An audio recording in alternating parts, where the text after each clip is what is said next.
The Three-Body Problem trilogy has become one of the landmarks of modern science fiction, and like any good literature, it can be quite divisive. Many have criticized it for espousing an authoritarian philosophy, for its bleak xenophobic worldview, and of course author Cixin Liu's comments in support of the Chinese government's authoritarian ethno-state policies toward the Uighur population. But stories have layers of meaning. Sometimes they plainly state what the author means directly. Sometimes they use subtext to subvert the top-layer message, especially stories written in an oppressive political climate where dissent can have severe consequences. And then there are messages that the author did not intend, sometimes even messages directly counter to the author's intent. And all of these are at play in Three-Body. The setup is that Luo Ji, a young Chinese astronomer, sends a message out into the cosmos, then 8 years later gets a reply telling her not to respond or her planet will be conquered. But she's had such a terrible experience with the communists and their cultural revolution that she assumes these beings will be more advanced morally as well as technologically, and calls back inviting them to roll up and take the Earth, thus setting in motion a long conflict between humanity and the Tri-Solarans, who live on a crappy little planet that gets tossed around the 3 stars of the Alpha and Proxima Centauri system in unpredictable ways, hence the title Three-Body Problem. They would much rather have our stable 1-star planet, and they're going to come and take it. But it's going to take them a while. In the interim, they're able to make some extremely capable artificial intelligences, the Sophons, massive computers created in 2 dimensions and then folded up until their mass in our space-time is about the same as a proton, allowing them to be accelerated to Earth at near light speed within only a few years. Once here, they proceed to make our advanced physics research nearly impossible and spy on everything we do, relaying the information back to Tri-Solaris in real time thanks to quantum entanglement, which doesn't actually work like that, but it's become a go-to sci-fi thing. Humanity goes to a war footing. Everything is focused on beating back this looming invasion.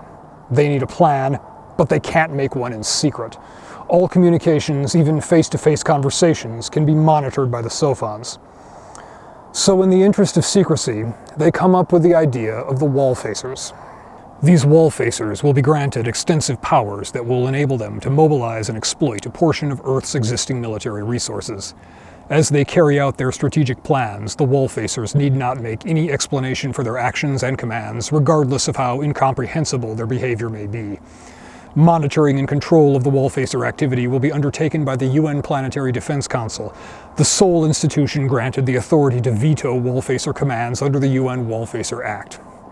4 people with extraordinary qualifications are chosen to devise plans to defeat the Tri-Solarans and save mankind, and they are given nearly unlimited authority and trust. This is the absolute essence of central planning, of technocratic government, of the modern authoritarian state built on expertise that the Chinese government prides itself as. The first 3 approach the problem like technocrats. They're focused on the problem, centrally planning solutions in a top-down linear fashion. They spend vast amounts of money preparing elaborate plans within plans, all of which are discovered and exposed.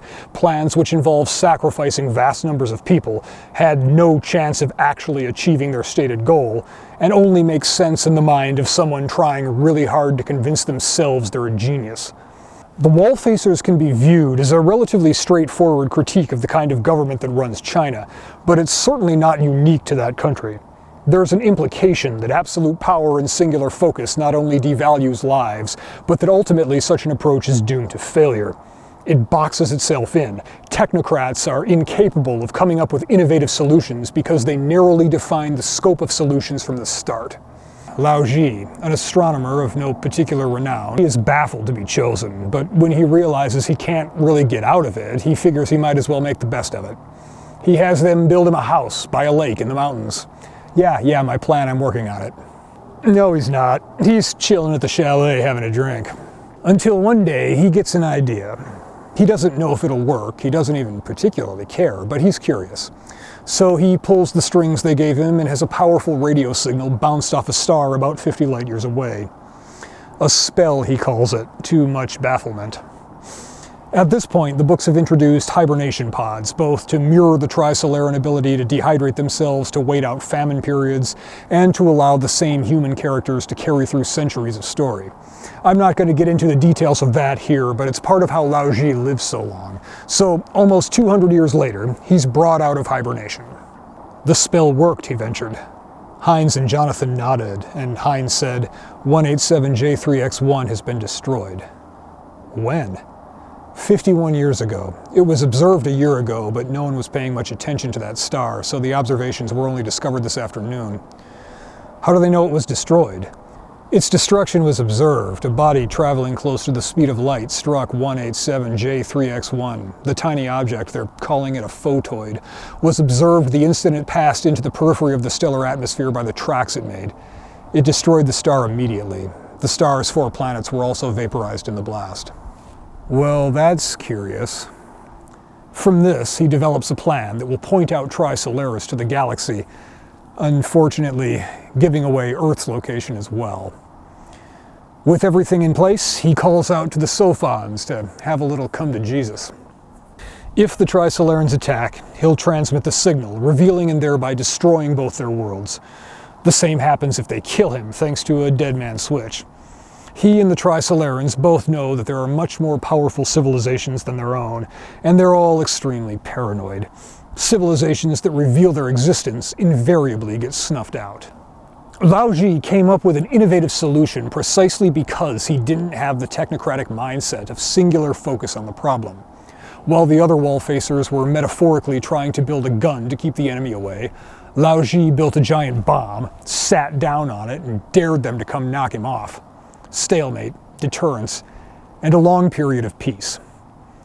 That said, it's still an authoritarian model. Luo Ji decides on behalf of all humanity. He alone wields the trigger to destroy 2 worlds, and we're all along for the ride.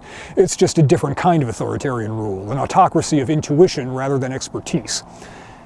But there's 2 details that I think need to be weighed more heavily in any analysis of this story thread. Luo Ji becomes the single most important living being on 2 worlds. But he never wanted that power. The other Wallfacers were honored by the appointment, and they believed they were the right people to save the world. Luo Ji didn't understand why they picked him. He didn't want the job, and he used the power they gave him to lead a quiet life away from them. And when, maybe out of a sense of moral obligation, maybe just to see if it would work, he takes up the responsibility of being the sword bearer for his entire species, that power makes him a prisoner. He spends decades in a little room, staring down the Trisolarans, ready to push the button if they twitch wrong. By taking up power over the world, he loses power over his own life. It's worth noting that most of the authority figures in this story end up being wrong. Starting with Ji, motivated by bitterness at the wrongs done to her by the government, is wrong about the Trisolarans being morally superior. The scientific community is rendered impotent by the Sophons. The disgraceful failure of the Wallfacers, on through the end of the deterrence era, moments after Luo Ji's successor takes up the role. People in power have a bad record in these books. If 3 Body is meant as an ode to the benefits of authoritarian rule, it does a terrible job expressing it. And there's another anti-authoritarian, anti-collectivist critique in the books that warrants some thought. The mental seal stumbled upon by one of the Wallfacers, Bill Heinz, the neurosurgeon. Basically, we discovered the mind's mechanism for making judgments in the cerebral neural network, as well as the ability to have a decisive impact on them. If we compare the process by which a human mind makes judgments to a computer's process, there's the input of external data, calculation, and then the final outcome. What we're able to do is omit the calculation step of the process and directly produce an outcome. When a certain piece of information enters the brain, it exerts an influence on a particular part of the neural network, and we can cause the brain to render a judgment, to believe that the information is genuine, without even thinking about it. The holy grail of brainwashing.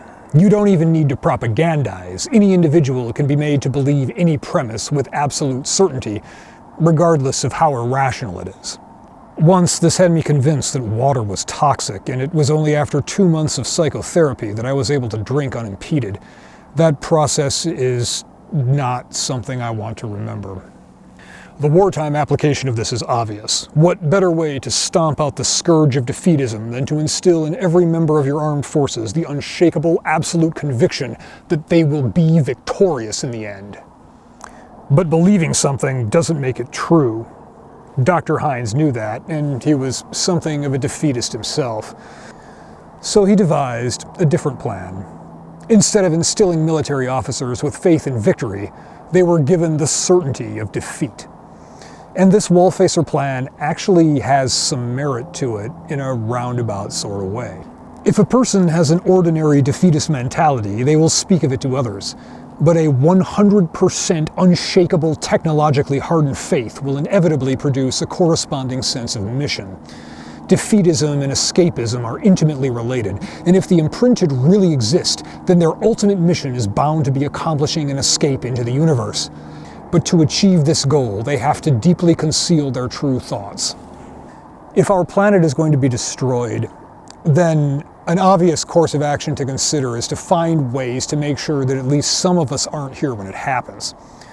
But the society depicted in these books is extremely collectivist, to the point that instead it's decided that no one can be allowed to leave. Even research into lightspeed propulsion is strictly prohibited. This loathing of escapism, as they call it, is so strong that it takes on the crab mentality. If one tries to crawl out of the bucket, the others pull it back in so they all die together. Even though humanity builds massive space cities, this mentality prevents them from sending these arcs out of the solar system. It prevents the development of lightspeed spacecraft. Only a single lightspeed ship is ever built, in secret, and it's used by 2 people to escape the solar system as it's being destroyed, collapsed into 2 dimensions by an alien weapon. And as this single ship races away from the destruction, this collectivist crab trap mindset takes center stage. Hey, any ships ahead, stop that ship, crash into it. No one should live if we all have to die. They can reach escape velocity, they can run away and live. Ah, I want that lightspeed ship. Stop them and kill everyone inside. This is a thread throughout these books that I find to be rather grotesque. This idea that we all need to be knocked down to the lowest level in the name of fairness. But I don't read it as a statement of the author's personal views on the matter. I mean, I don't know, maybe it is, but I think it's worth pointing out the crabs, the petty people who wouldn't let anyone try to escape. They all died. They were wrong. A few humans survive the destruction of the solar system and go on to set up a civilization elsewhere. People who didn't follow orders, who didn't succumb to the petty desire to drag down those around them.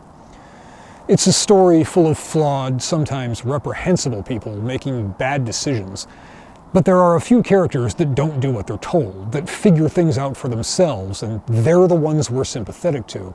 Whether Cixin Liu himself is a careful dissident trying to weave an anti-authoritarian message into his work, or a xenophobic Chi-Com apparatchik is almost beside the point. All stories have messages woven through them, and only some of that message is put there deliberately by their author. The message I get from Three Body is not an endorsement of authoritarian government and experts with big plans, but a condemnation, which could potentially cast a new light on those fairy tales about collapsing the universe into lower dimensions.